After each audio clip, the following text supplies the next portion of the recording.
Welcome back, class. Today we're going to wrap up our discussion on psychological disorders.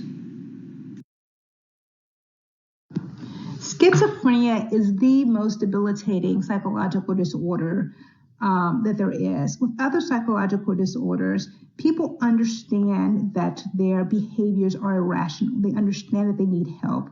With schizophrenia, there is a lack of understanding because people with schizophrenia cannot tell the difference between fantasies and realities. Therefore, they do not know that they need help. So schizophrenia is a very, very serious psychological disorder because people don't understand that what they're seeing, what they're experiencing is not real. What's the difference between positive and negative symptoms of schizophrenia? Positive symptoms means an addition. So basically, this is something that people with schizophrenia experience that normal people do not experience. Negative symptoms, again, think of it in terms of math, something's being taken away. With schizophrenia, negative symptoms mean that these are symptoms that people with schizophrenia do not have, that normal people have. An example of positive symptoms includes things like hallucinations and delusions, seeing things that aren't there, or having false belief. An example of negative feelings, or negative symptoms rather, is not having any emotions, having a lack of hygiene, etc.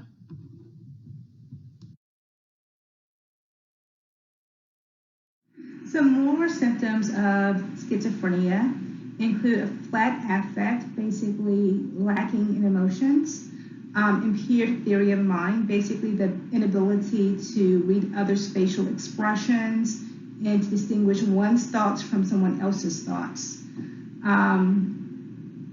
Inappropriate motor behavior, sometimes a person can become catatonic, basically means that they get stuck in positions and they hold those positions for long periods of time. Schizophrenia is a highly heritable disorder. The chances of a person having schizophrenia in the general public are about 1%. If you have a first-degree relative with schizophrenia, concordance rates jump to about 10%. If you have a sibling with schizophrenia, concordance rates again jumps to about 25%. And if that sibling is a twin, is a monozygotic twin, then concordance rates jump to about 50%. So this is a highly heritable disorder. There are some key differences in the brains of people with schizophrenia and people who do not have schizophrenia. These brain differences are outlined in this slide. Here are some environmental factors that contribute to a person developing schizophrenia later in life. Being born low birth weight, if your mom have diabetes, if your mother doesn't have enough to eat, enough nutrition while she's carrying you. Also, if the mother has the flu during prenatal development, then it actually increases the risk of the child developing schizophrenia later on in life.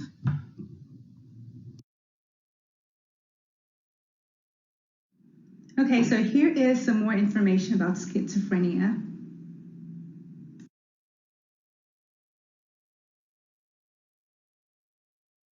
Also some evidence that schizophrenia can be caused by brain abnormalities.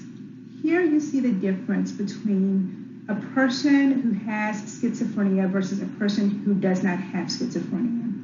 And what you see is that the person with schizophrenia has an enlarged fluid-filled cranial cavity. Dissociation is a fairly common occurrence. If anyone's ever gotten lost in a daydream or starts to read a book and you become lost in the pages of the book, you have experienced dissociation. A dissociative identity disorder is the extreme break from reality. It is when a person has two or more distinct personalities. These personalities can differ in sex, in age, in sexual orientation. Sometimes the other personalities aren't even human. So this is a very rare disorder that's oftentimes confused with schizophrenia. Dissociative identity disorder is not schizophrenia. It is a separate disorder.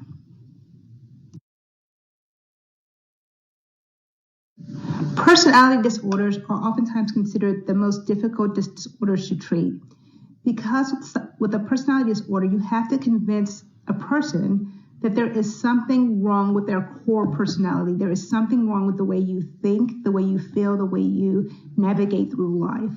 And it is very difficult to convince someone that the way they see life, the way they view life, is inherently wrong.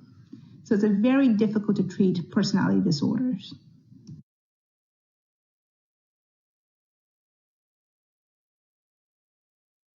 One of the scariest psychological disorders is antisocial personality disorders.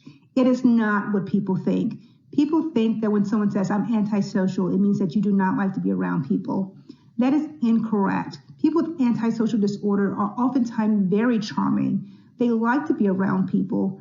They're very easy to get along with. Being antisocial actually means against society. So people with antisocial personality disorders, they oftentimes lack guilt, lack a sense of conscience. They're impulsive, they're irresponsible, they lie, they steal, they cheat, and sometimes they even kill. So these people, they like people because people are their victims, and they have to be able to fool people in order to have those people become victims. So this is a psychological disorder marked by criminal activity and a lack of guilt, a lack of remorse about victimizing people.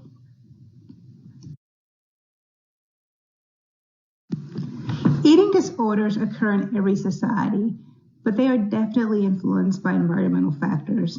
In Western cultures, where there's lots of money, you see actually more instances of eating disorders. That can be caused by excessive focus on body image, ideal bodies, food, etc. The three most common eating disorders are anorexia nervosa, bulimia nervosa, and binge eating disorders. With anorexia nervosa, one of the key symptoms is being severely underweight for the person's height. So being severely thin or below normal body weight is the key symptom for anorexia nervosa. People with this disorder oftentimes undereat or severely restrict their caloric intake. They're oftentimes very fearful of becoming fat or overweight. With bulimia nervosa, people are also concerned with weight, but they are oftentimes normal body weight. They sustain their body weight by binging and purging. So they eat a lot of food, and a lot of food is questionable. So what is a lot of food? A lot of food is anywhere from 2,000 plus calories in one sitting. So a person will eat an entire day's worth of food in one sitting, and then they will purge it up. And there are different ways of purging, laxatives, throwing up, exercise, etc. Oftentimes, people with bulimia nervosa, again, are normal body weight, but they sustain their body weight through unhealthy means. With binge eating disorders, you see people who are severely obese. They binge eating, but they don't have any of the compensatory behaviors, such as trying to get rid of what they eat. So they don't have any of the purging or fasting that you see with bulimia nervosa. So these are the most common eating disorders in the U.S.